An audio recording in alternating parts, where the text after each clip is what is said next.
అనకాపల్లిలో తారలు దిగివచ్చిన వేళ ధరలు దిగివచ్చిన వేళ ఏప్రిల్ 3న శుభప్రదం షాపింగ్ మాల్ ప్రారంభోత్సవ వేడుకకి శుభాహ్వానం.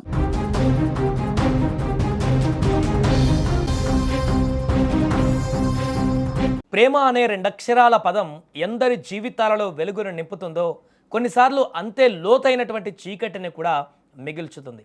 సరిగ్గా తన పుట్టినరోజు నాడే కొత్త జీవితాన్ని ప్రారంభించవలసిన ఒక యువకుడు అదే రోజున మృత్యువు ఒడిలోకి చేరుకున్న వైనం అందరినీ కలిచివేస్తుంది.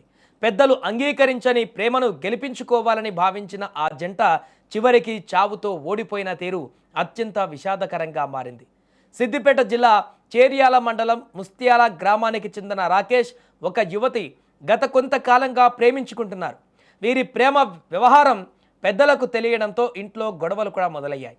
ఇద్దరు కలిసి జీవించాలని నిర్ణయించుకున్న కులమతాల పట్టింపులో లేదా ఇతర కారణాల వల్ల పెద్దలు వీరి వివాహానికి ససేమీరా అన్నారు. దీంతో మనస్తాపానికి గురైనటువంటి ఆ ప్రేమికులు విడిపోయి బతకడం కంటే కలిసే మరణించాలని భావించి కొన్ని రోజుల ముందే అమ్మాయి ఆత్మహత్య యత్నానికి పాల్పడింది. అది తెలిసిన రాకేష్ 4 రోజుల క్రితం విషం తాగి ఆత్మహత్య యత్నం చేశాడు. సమాచారం అందుకున్న కుటుంబ సభ్యులు వారిని హుటాహుటిన ఆసుపత్రికి తరలించారు. చికిత్స పొందుతూ రాకేష్ పరిస్థితి విషమించి మరణించాడు. అత్యంత బాధాకరమైనటువంటి విషయం ఏమిటంటే ఈరోజే ఆ రాకేష్ పుట్టినరోజు కూడా. తన పుట్టినరోజు నాడే రాకేష్ కన్నుమూశాడు. ఆసుపత్రిలో జరిగిన దృశ్యం అయితే వర్ణాతీతం. తన చేతుల మీద పెరిగిన కొడుకు తన కళ్ళ ముందే విగత జీవిగా పడి ఉండడం చూసి రాకేష్ తండ్రి గుండె పగిలేలా విలపించాడు.